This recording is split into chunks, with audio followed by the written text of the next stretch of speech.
Welcome back to Free Founders, where we share actionable lessons from the world's best solopreneurs and small business owners. This is for aspiring entrepreneurs who want proven strategies to go from zero to first sale and onwards to scale and enjoy the freedom that comes along with it.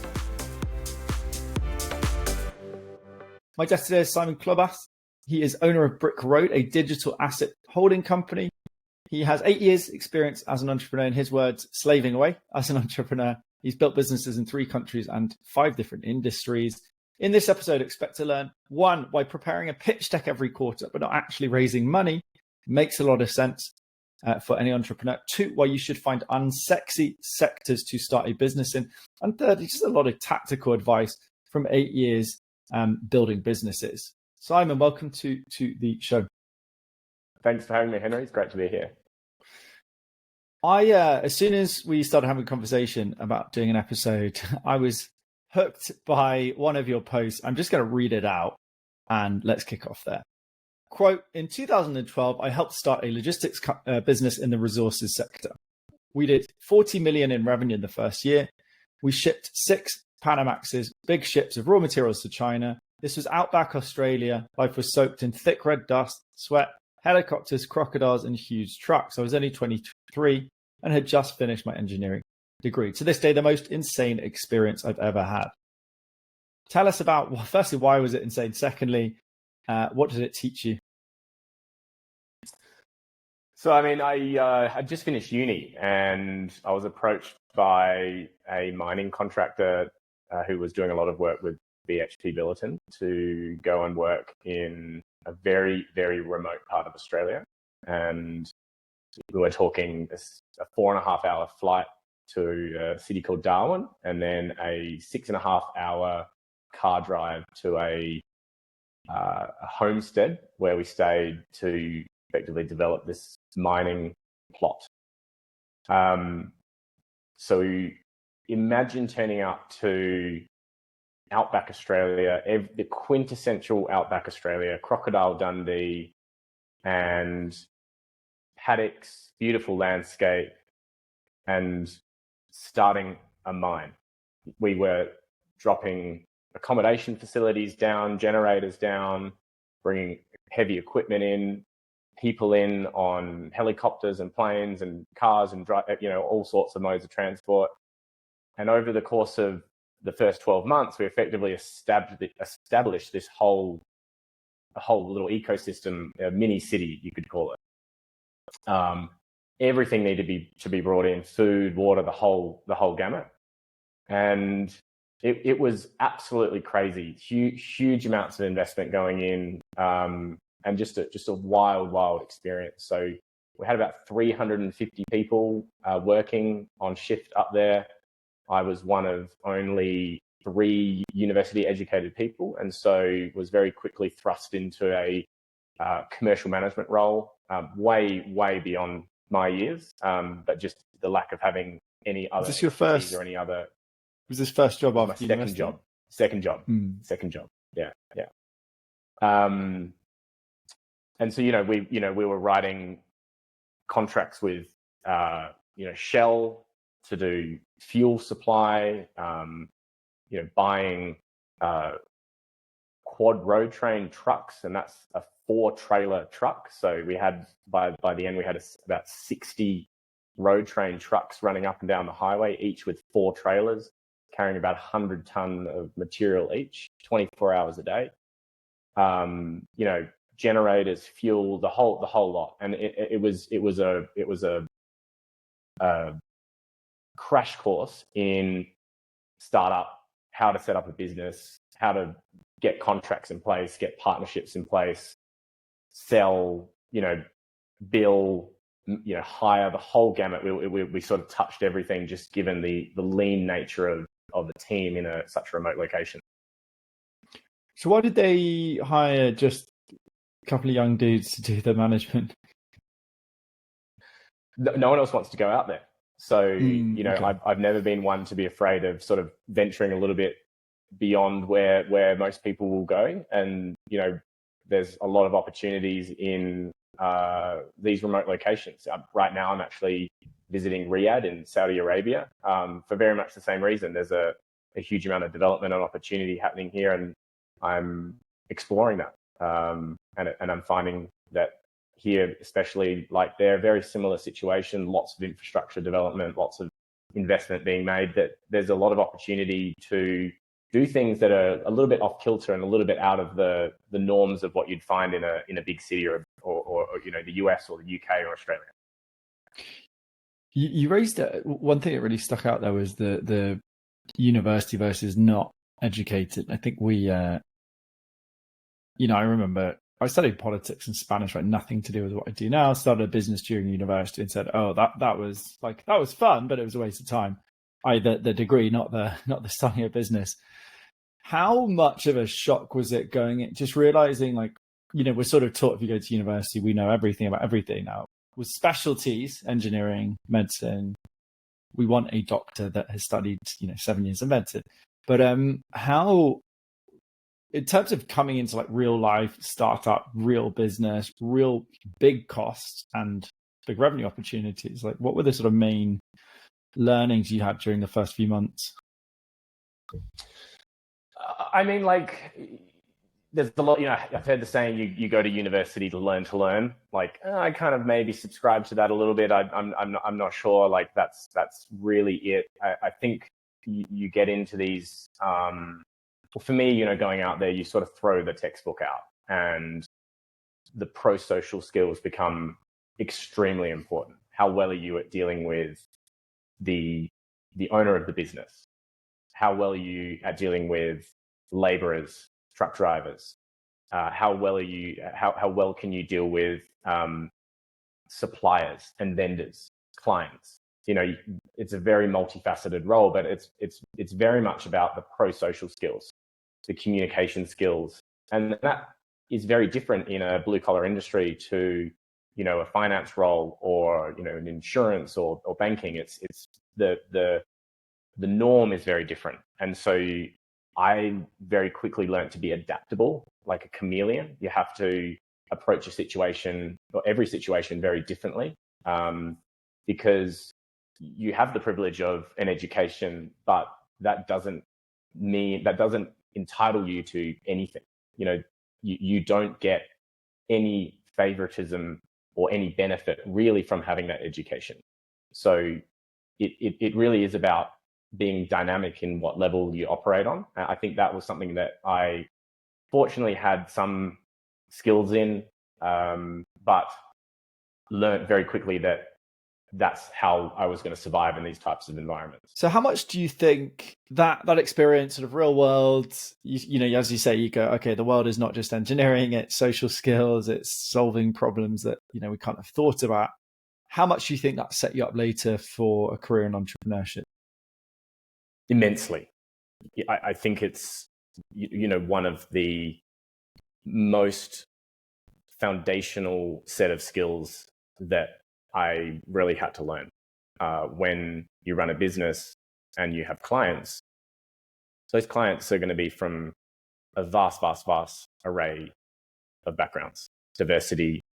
And so really having those pro-social skills to be able to deal with different clients on different levels, different people within the organizations, whether it's the technical people, legal, executives, you need to show up in a different way and be able to sort of transcend those different types of environments and expectations. And so I think that this was something that really taught me that in a sort of grassroots way.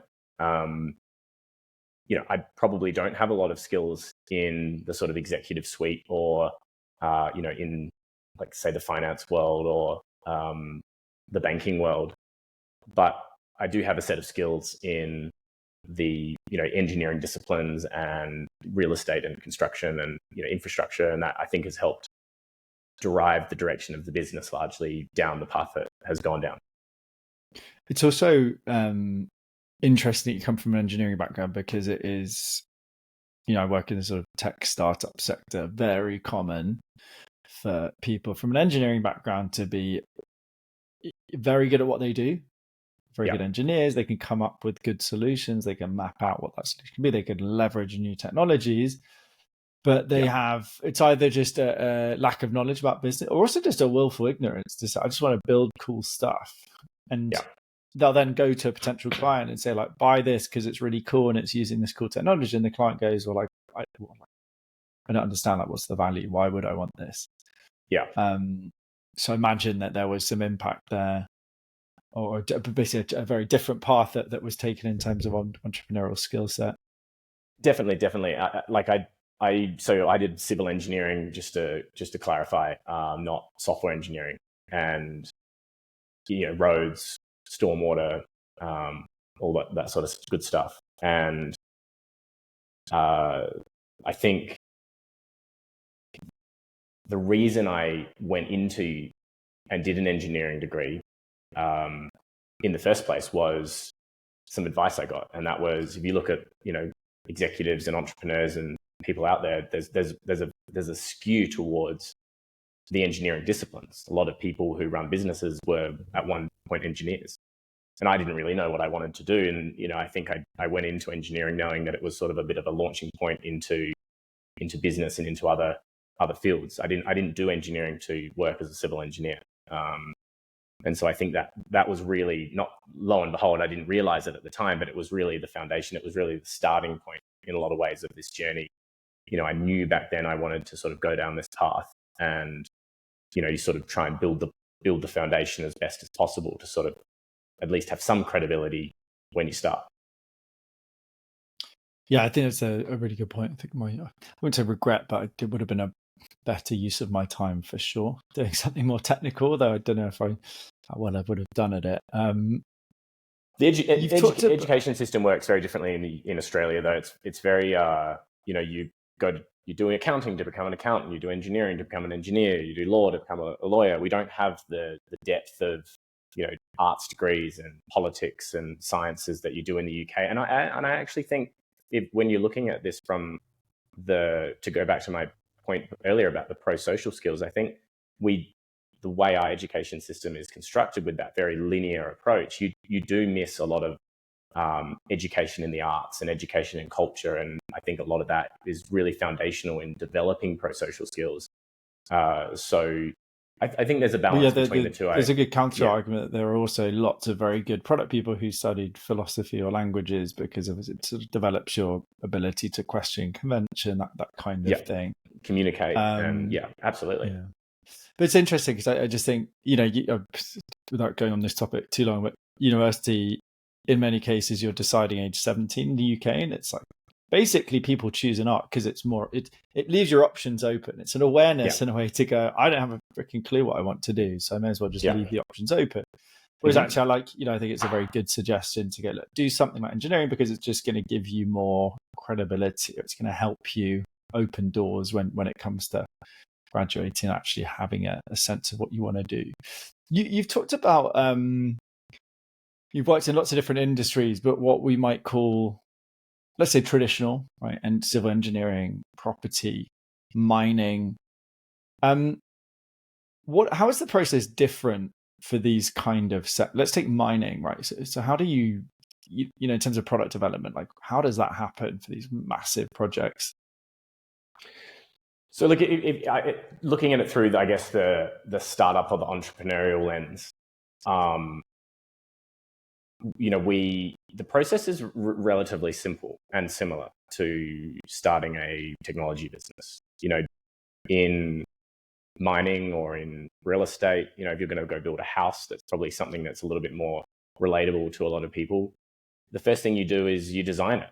You design how it's going to look, how it's going to be laid out, the fittings, the finishes. You design everything before you start construction. Because once you start building, it's obviously very expensive and very difficult to change things. And so I've always thought in technology, we do design a lot of things up front, but the slight difference with technology is there is no sort of end point. And so I think the process is very much the same, with a lot of these journeys that I've been on in sort of industrial companies. You go out and you find a client. That client has a need. In the case of mining, it was, they had ore that they needed to extract and process and ship and truck and ship to China. And that was their revenue source. And they needed, contractors and people to help them facilitate that process. It's a very outsourced model. And, so we found this customer through, a relationship-based, sales approach, went through a pretty extensive process to win that business, fought off competitors at different stages of the journey, on different parts of the contract. And then you get to effectively, winning that contract, and nothing has actually happened yet. So then it's very much about going, okay, now we need to mobilize. We need to, train people. We need to, get vendors. We need to bring systems online. And so it was very startup-esque. It was just that, we were dealing with, heavy machinery and a blue-collar workforce. But the systems and processes also had to be built. So there was a lot of technology that we needed to implement to bring a lot of these systems online. And like any startup, you're not going to go and buy IBM or SAP day one because you can't afford it and the implementation times are too long. So it's very much a progressive journey. You start with something simple, like maybe Excel. You understand where it's lacking, what you need, and then you upgrade, and then you run this new system for a period of time, and maybe you max out on that, and then you need to upgrade again. And so it's I always saw it as a very progressive process, largely driven by just the reactive nature of how fast things move. And I think that really translates into how a lot of the modern technology companies got started. Maybe they found a customer, maybe they found a problem in the market. You go and do a significant amount of work before you actually start, processing, data, or the customer actually is using the software. There's a very big upfront piece of work that has to happen: financing, development, design. There's a lot of bits that go into it before you actually get to, day zero. It's quite interesting. It's completely different. My background is either sort of consulting, boot camps, or small tech startups. And although they're easy to get off the ground, I suppose there is an advantage if you're an aspiring entrepreneur in by having a contract negotiation process, right? There's no expectation to deliver right now. It's as we're looking years, that it is at least something you can start doing on the side, or not have to go all in on so early on. Although obviously you have that uncertainty of, are we going to get the deal or not, which can take a while. Just before we jump into this topic of sort of unsexy sectors, and what you're doing with the current company Brick Road, very interesting point you made at the beginning. You said you're pro bootstrapping, but you prepare an investor pitch deck every quarter. Why? Yes. Okay, so I have in past businesses raised money. I've raised equity and I've raised debt, and comes with an added level of stress. So what I do with Brick Road is every quarter I sit down and I say, what do I need next quarter? And how much money do I need to go and do that? And so I write effectively a pitch deck, and as if I was going to go and raise money. Because eventually maybe you do need to raise money. I fully acknowledge that. And so I go and write a pitch deck and I say, here's the business plan. This is what we're going to do to get more customers. This is what we're going to do on a product. This is what we're going to do on, HR. This is all of the parts of the pitch deck. Because the reality is that if you're going to go and raise money, these are all the questions that an investor is going to ask. You can't just turn up and say, hey, it's all going to be good, don't worry. No, you need to show traction. You need to show validated assumptions. You need to show a plan and the assumptions around that plan. You need a financial model. You need to have validated the assumptions that go into that financial model. And so what I do is I go through this exercise as if I was going to go and raise money. And effectively, what I've found fairly consistently drops out of that is an action list of things that I need to go and do. So if I'm going to go and raise money or not going to go and raise money, the list of things I need to do is pretty much the same. And so most of the up until this point, and I foresee this cycle continuing for the foreseeable future, is that every quarter I'm like, okay, here's the things I need to do if I was going to go and raise money. I may as well just go and do them. And I go and do them, and I get to the end of the next quarter, and voila, the majority of them get done. And I go through the exercise again and add a little bit more on, and that cycle seems to continue to repeat. Could you give me one specific example? Because this is really useful. I just want to make it as sort of actionable. I'm like, actually, this is something I would like to do. Can you give me one example of a thing that you've done, let's say the last quarter, that was in your pitch deck, and how that's helped the business move forward? Yeah, so I think it's like a simple one's lead gen. So how are you generating leads and converting those leads? And so you would need to show to an investor growth. How are you substantiating these growth numbers? Okay, well, we have like 1,000 inbound leads coming in, or 1,000 outbound leads coming. We have 1,000 leads a month. Of those, we have a trickle down to a conversion rate, and so we need a system. So we need to go and build a lead generation system. And so without having that lead generation system in place, you're never going to be able to raise money. You can't go and say, we're just going to raise some money and work it out. No, you need to have, this is how we are generating leads. This is how we're confident that we trickle down to a 5% conversion or a 10% conversion, or whatever that conversion rate is. Here's the track record we've got of doing that. Here's how our plan to grow that. Maybe it's paid, social, maybe it's founder-led marketing. We have a plan to grow that 1,000 to 2,000 in 3 months. And so effectively you need to construct that. So you go and spend 3 months building that lead generation system. You find out if it's going to work. Maybe some of these things don't work. So you're very fortunate if you take this approach that you find out the things don't work before you've raised the money and have spent the money. So I think that is a pretty good example of something. You could also say from you could also say, we have a weekly meeting with our customers, and from those weekly meetings, we get a product idea, and we put that product into a priority-based roadmap. And currently, we have 20 actionable items in our priority-based roadmap that we think are going to be beneficial to the product, going to create moat, going to help increase our customer base. And so you effectively start implementing those things. Eventually, maybe you reach a point where you don't have the capital to go and invest in the product, but maybe there's another angle that you can take in the meantime. And I think that's the concept of bootstrapping. You can't do everything. You have to cherry pick what you want to do.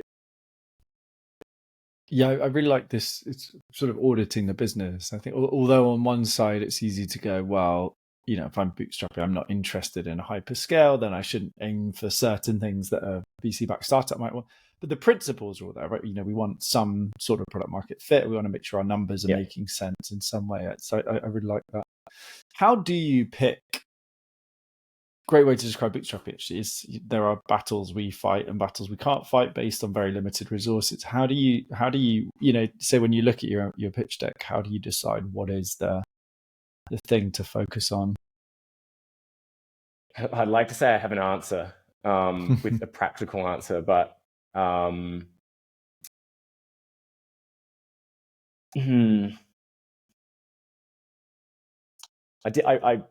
wrote an article recently on why I dislike product roadmaps, traditional product roadmaps, time-based product roadmaps. I think they're an absolute waste of time.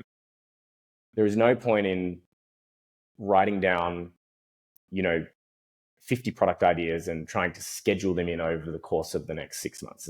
In my opinion, it's an absolute waste of time. I believe in a priority-based roadmap approach. If you put together a business case for a particular product idea, why do you think it's going to add value? How much is it going to cost? What's the lift to do it? Is there immediate benefit? And you do that for all of your product ideas. And naturally, out of that, you have a very clear idea of what the priority list is. You could build one feature that's going to cost you all of your budget for the next 3 months and take all of your time and may add 10 points of benefit. Or you could go and build 10 features, each with 1 point of effort, and achieve exactly the same thing. And only you can tell whether that one product idea or those 10 product ideas are going to get you further in with the information you have available to yourself. Are you going to get further with 10 or are you going to get further with one? Sometimes you do get further with one because of what your customers are saying. Sometimes you have a scattergun of feedback coming back from customers, and the 10 is going to give you the most impact. And so I think that translating that product roadmap from a time-based product roadmap to a priority-based product roadmap is effectively the same thing as writing this business plan and trying to work out which bucket of things or which thing is going to have the most impact in the shortest amount of time. And I think that's probably how I would practically digest the business plan and prioritize what I'm going to do. Yeah, I think you're spot on. I'm finding it quite interesting at the moment. So I'm working on my first solo SaaS product. So using no code, but still some coding there with API setup and things like that. And even I've taught this stuff. I've done 10 years in startups. You find yourself suddenly, it's like halfway through a day where I've just been building, and you go, "Do I really need to do this?" I've got I think this is working by yourself, right? You sort of have everything in your head somewhere, structured. I have notes and things, but it's just very easy to get immersed in something and then pull your head up and say, I was working on a feature that took 2 days, and I was like, I'm doing one startup a month. So I was like, I don't have 2 days to work on something unless it is, as you say, it is the core differentiator feature. Then take 2 weeks doing it because it has to happen. Yeah. But you just find, do you really need that? That's right. Yeah. I think the more experience you get, the more you realize that the M of MVP is much more minimal than you probably think. But you still need it to be right. You still need it to have enough core unique value that people are actually going to use the thing and pay for it. Yeah, we need a whole nother conversation on MVP. That's one of my pet hates as well. Whole nother conversation. Yeah, but I think there's a lesson there's a example I think that fits this really well. So one of our customers came to us in end of 2022, still a customer today, and they said, we would really love to be able to, we have a contract management tool, and we'd love to be able to integrate DocuSign into our contract management tool. Okay, that makes sense. Kind of fits with the product. It's like the next step in the journey. So we became a DocuSign partner. Like lots of forms, lots of process, blah, blah, blah, blah, blah, so that we could access their APIs. So what a lot of people don't realize about the big tech vendors like DocuSign is there's a consumer pricing, which you pay. It's like the $16 a month, whatever. But what we worked out is that if you want to use the API, you need to buy off a vendor, a partner, and you need to buy in bulk. And the minimum check size is 30 grand a year. And so we didn't know that at the time. So we went through this process of becoming a partner and doing this integration. It was $20,000 integration, antiquated API. And we went back to our customer and said, great, ready to go, got it all done. Let's go and get the DocuSign. They wanted to have they wanted to have their own DocuSign license, which they can do. So great, we can help you get that. We went through the pricing process with the DocuSign salespeople, and they're like, we're not just going to pay 30 grand a year for I think it was like $10 an envelope for 3,000 envelopes. And like, we want to start with like 500 and see if it works for us. And then we're happy to do the 30 grand. And we basically couldn't get agreement from DocuSign. Like we spent months trying to explain to DocuSign that the type of businesses that these real estate, big listed real estate businesses, are risk adverse. They don't want to just jump in and go, yeah, we're just going to blow 30 grand on a license fee. And so we went away and we said, okay, that's not going to work. Let's find a different provider that will do that. So we found a different provider, fantastic e-signing solution called BoldSign, like absolute fantastic APIs, amazing. No one's really heard of them. So there's, a little bit of brand equity risk, and we totally understand that. But consumption-based pricing, easy to use API documentation. So we redid the whole integration, another 2 months. And rolled it out, and the customer's like, yeah, so like now we've seen kind of like how it works. Like it's not exactly what we kind of expected. We're probably not going to use it. And to this day, like they still haven't used it. And I think like there's a lot you can unpack around this, but the point that I want to make is like this is one of those big ticket items that ticked all the boxes. It's not one of the little 10 things that I was talking about before. It's one of the big ticket items that was like, let's just invest in this and forget about all this because we don't have the resources to do both. We had all the tick boxes. The customer wanted it. It fit the workflow, it fit the product. But alas, we get to the end of the process and, you know, the product falls flat, the feature falls flat. Maybe it's a product thing, maybe it's a delivery thing, maybe it's a communication. You know, there's so many things that can go wrong. I think the moral of the story is that, you know, as you are trying to prioritize this work, you do need to do a lot of diligence to really understand where to put your attention and realize that these things aren't always going to work the way that you want them to work, even if all the indicators are there. There's only so much you can do. And so more discovery, more questions, more time spent up front, really trying to dive into the customer's actual pain point and trying to solve the problem in an incremental way rather than in a big leap way is going to be much more effective. And I think that's where, if you don't have the resources, the cash resources to go and do these things, that's going to become really critical in bootstrapping.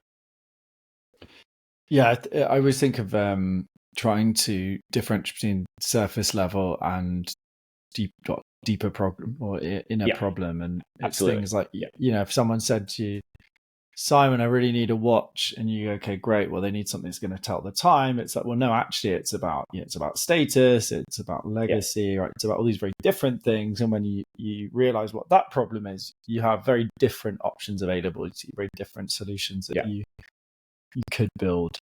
It's a huge part of what with Prod MBA and the sort of the entrepreneurial sprints I do. Don't even talk about, like, do not talk about solutions. Don't think about solutions for a good couple of weeks. Just really thrash out different problems, angles on problems, audiences, all these different options on the table before you close in on a solution. Yeah. Let's talk about Brick Rogues. It's a very unique way you've phrased it, right? So it's a digital asset holding company. Just tell us, just very briefly, what it does, and then why you think of it as a digital asset holding company. Yeah, so simplistically, we hold equity positions in a range of ventures.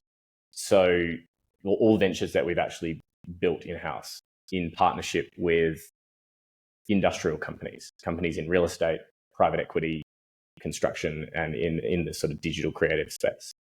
So simplistically, a holding company holds equity in other businesses. The holding company is the parent co, where all of the ownership resides legally, and then all of the risk and operations are taken in the operating company. So you sort of have a holding company and operating company model, two-tiered sort of system. We didn't start that way. Where we started was, and this is actually how we've followed the same process to do all of these projects. So we identified a customer. In the first instance, it was a large real estate business in Australia. They had a myriad of issues in that, you know, spreadsheets being used for, you know, very high value complex transactions, emails being their primary source of communication and approvals for contracts, and increased scrutiny from their investors and external auditors as they operate in a regulated market. And so we found a problem that they had, worked in a consulting basis with them effectively for free to understand what that problem was and work with them to define what a solution looked like. And so once we had that solution identified, we then could turn that into a product. And that's what we did. So to be transparent, because I think it's useful for people to understand this, we they paid us to build the product, and they agreed to sign a 3-year subscription with us. And we did all of that before we even started to build anything. And so I think it's really important for people to understand that you don't need much to get going. Most contracts in, adult world, in the real world, get written before anything happens. There's a negotiation, there's a whole process, very much like the mining example I used earlier. And so that's how we got started. And we've replicated that model a couple of times, going to industrial businesses, another one's in construction, same thing, heavy in the spreadsheets, identified what the problem was, built a solution. So how do you, because when you say that, I go like, it sounds risky in terms of, you do your discovery and then nothing comes of it. How do you now, after more repetitions, select the right people to work with? I think what it comes down is actually fundamentally it just comes down to the commercials. So a lot of the people I meet say, why would we pay you to build the product and then not own it? And then you're going to sell it back to us as well. And when you explain it like that, simplistically, it's like, yeah, that's insane. But actually it's not that insane, because you what the first payment is effectively doing is it's solving a problem. You have to demonstrate there's immediate ROI. So hey, day one, there's going to be ROI. You're going to save costs. You're going to decrease risk. You're going to increase profit. Whatever the simplistic metric is, you have to demonstrate that you're going to, hey, you're going to put 40 grand in, 50 grand in, you're going to save money day one. And then I suppose it's a numbers thing, right? It's just absolutely. Look, you could do this in-house, but because you're old school industries, you're not going to do it. And they get that. They've seen enough failed, what's it called? Digitization projects. So I suppose if you just go, look, this is going to cost you 30 grand up front, but here's how much it's going to save in time, money, effort. Then it's a pure ROI conversation. Yeah. Mm-hmm. Whether it's $1 million up front and then $2 a year, or $2 up front and $1 million a year, as long as it makes sense over a period of time from an ROI perspective, you can kind of cut the deal whichever way makes sense based on. I really like that, because actually it's quite unique. When we were talking initially, right?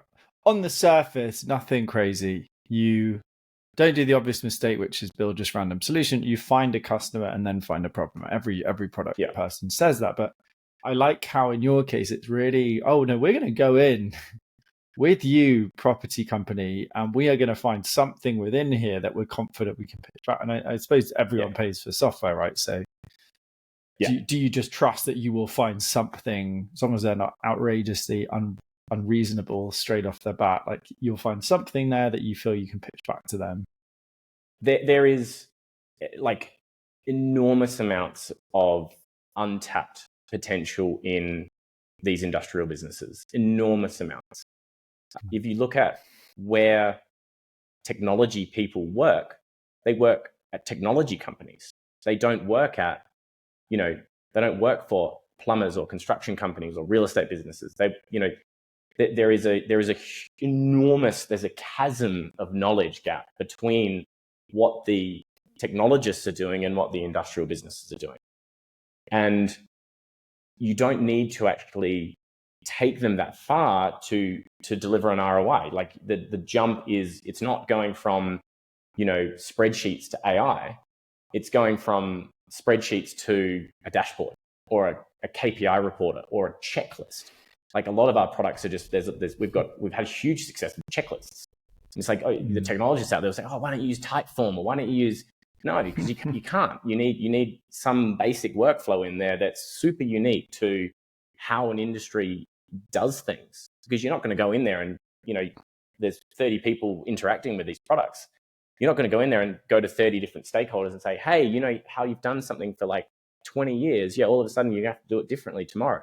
You're never going to get anywhere doing that. So it's really about crafting the technology to fit into the current way things are done. rather than trying to build something in, that, hey, this is what we think it should do. No, you match it to how people actually do their day to day. And that's where I found a lot of success.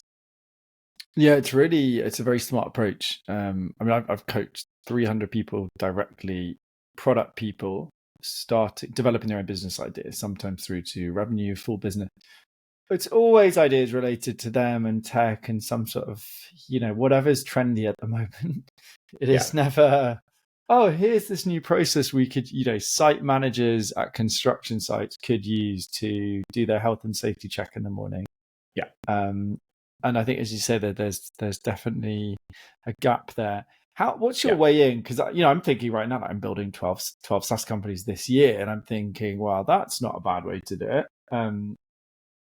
How do you get into those conversations, relationships? Yeah, so it comes back to those pro-social skills. These people aren't hanging out on LinkedIn. They're they're still on the phone. They're still in email. So a lot of relationship building. It's kind of the hop, skip, and the jump. You've got to go through maybe 10 people to find the right person, and that might bounce you around companies and industries. I go and meet someone in real estate who introduces me to someone in construction, who then introduced me to someone in property development. You bounce around these industries, and you just got to put the work in. That's how I found it has always worked. Is you meet someone, try and get 2 introductions, go meet those 2 people, try and get 2 more introductions, and you might have to go through 15 people to find the person that's like the eureka moment. It's pretty old school. Like there's not really a cold email or lead generation or founder. There's not really any science to it. I think it's just like picking up the phone, talking to people, getting out there. Like it's pretty basic. These companies are, the people that work in these industrial businesses are, they're not in the same echo chamber that a lot of us exist in online. Yeah, you're spot on with the echo chamber point. Particularly tech startup, we live in a complete bubble, like out of the real world. Yeah. People are on 3x the average salary and will, complain about A, B, and C and have zero understanding. But, the classic thing on LinkedIn was big job losses like Google, Facebook, etc. last couple of years. And there's all sort of sob story for them. And, it's shit losing your job, but you're not losing your house. You're not, you're able to put food on the table kind of thing. Anyway, sorry, a bit of a rant there. We're echoing in there's a thin veneer on top. I think it's just about it's looking in unexpected places. Unexpected places because it's unexpected by definition. Not everyone's looking there. It's like going out to remote parts of Australia or coming out to somewhere like Riyadh, where I am now in Saudi Arabia. It's like there's not that many people out here looking at opportunities, and so it's maybe it's in regional parts of the UK or maybe regional parts of the US. It's going a little bit further than everyone else is going to go to sort of find those opportunities. Yeah, I mean, I love the Riyadh point, because we were saying before, I'm seeing people move to Saudi for product roles, founders being people suggesting like, oh, product, you should go and make contacts there. Yeah. But there are a few people who get on a flight and go and do it, and you've done it, and I imagine you will reap benefits, or maybe not, but because you're just exposed, you're increasing surface area of luck, you're much more likely to learning as well. Just something will trigger something. All right, this chain of introductions will lead somewhere at some point for you and your business. Yeah. So how someone did you get your first? So go ahead. Someone had mentioned to me that in this culture, that taking a gift when you go to a meeting is seen as a sign of respect. And so I took the meeting I went to actually earlier today. I took a small packet of dates. Dates are really big here in Saudi Arabia, like a nicely packaged of dates. And the reception I got was just incredible. And this person that I met does a lot of work with the PIF, which is the Public Investment Fund here. It immediately was like, oh, we need to introduce him to this person. I've got 3 more meetings out of this one meeting. I didn't even open my mouth. It was straight away. And so I think it's just learning, being adaptable and learning, coming back to what I was saying earlier, those pro-social skills. It's, you are in a different culture, and it's learning how things work and absorbing a lot of information and asking a lot of questions and, letting people tell you, people love to talk about their culture and their heritage and how things work. And that information is not only is enriching, it's hugely, it's useful. It's mutually beneficial. So that's, I think, asking questions and is yeah, a really and important part. I think you're spot on. It's funny. I've always I'm a pretty social person. When it comes to work, the last even 6-7 years, I don't go to conferences. I'll hang out with friends. I'll play football. I'll do all of that stuff, but I will generally avoid in person, knowing that a good in-person meeting is really valuable. But it's just that trade-off between how do you spend your time, right? Do you sacrifice the travel time, etc., for focused work or not? And I don't think I'm which is why I'm not going to talk anymore about it. I don't think I'm a good person to talk about that topic. It sounds like you've got a good way to say, I want this focused outcome, or here's a specific reason to. I fall victim to the same thing. I think everyone does. Let's say, bring it back to the 1 and 10. If in terms of the features, if you have to sacrifice 2 features for 4 in-person meetings, maybe that's worthwhile. Maybe you only have bandwidth to build 5, and like it's bootstrapping. It's that juggling of priorities, and I think that the roadmap, the business case that I put together, the pitch deck that I put together every quarter, I think helps define that. I suppose I think is actionable. Yeah, so what a great way to get a full overview of the business, and then mentally you're able to come back to that. As I was saying earlier, I think there's I think maybe even more so. I don't know if you've had a lot of entrepreneurial experience. I think you're at 8 years. I'm about the same. I think you do a lot of. You have these mentally. You're doing some sort of here's vision, strategy, differentiation, but you're not consciously sitting down and writing. It's just evolving somewhere in the back of your brain. And it's not a QBR. Like a lot of the big a lot of people, it's just a QBR. What's a QBR? No, QBR is like a quarterly business review. It's like a right. It's like a just IO the crafted thing. Tick the boxes. Big There you go.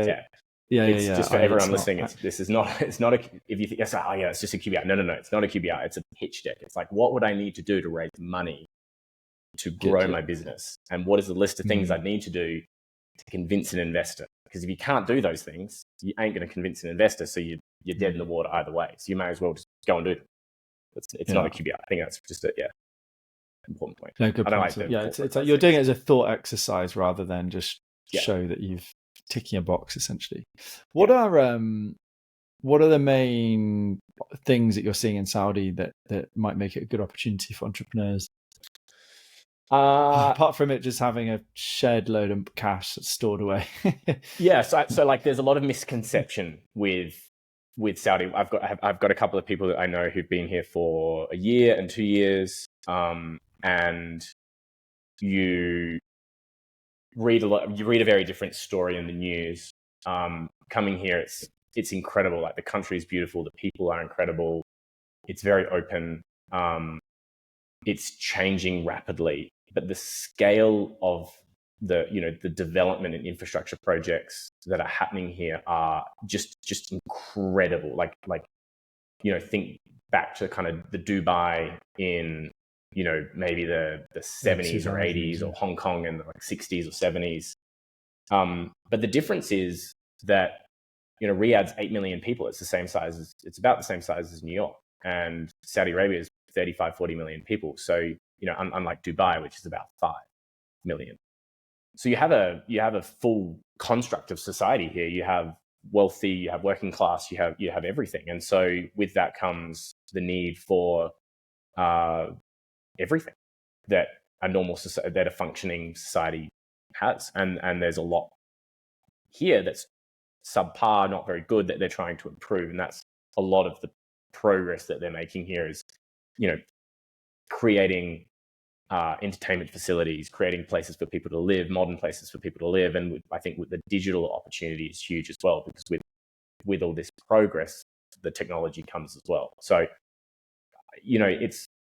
there are complications, which is a lot of the things I'm working out at the moment in structuring and how things work here. But, that's the beauty of being here, is you can ask the questions and you can really get a feel for, how does the company thing work? How, what's the best way to contract? What's the, like, where's the, how does this work? How does that work? You can just sort of go through the machinations of really understanding, and sort of defining the best way to kind of come and do things. And that's going to be different for everyone in every different industry. Yeah, interesting. It's it's the same rule I have with books. If 3 people mention it, then I buy the book and read it. Saudi is one of these places that's now come up 3 times from people that I very much respect. So I think I should go see what's going on there. Yeah. It's very much the primary thing is very much a knowledge. They want people with, knowledge and expertise to come here and teach. A lot of the local people here are very well educated in locally and also in Western universities. So they lack the experience, the practical experience. So it's about bringing the expats into. That's why they're getting a load of exactly the expat product people. So I think people coming here and expecting to, start a business and make money and, probably will fall over quite quickly. It's you really do need to invest, your time and effort and expertise into the country. That's what they're looking for. Yeah, interesting. Yeah, something on my radar. So I think that's a good place to wrap up. Just 2 quick fire questions. First one, what one piece of advice would you give to an aspiring entrepreneur to get started, finally take the plunge? I think asking more questions and having more conversations with people. You hear a lot about these stealth startups. I don't believe in that.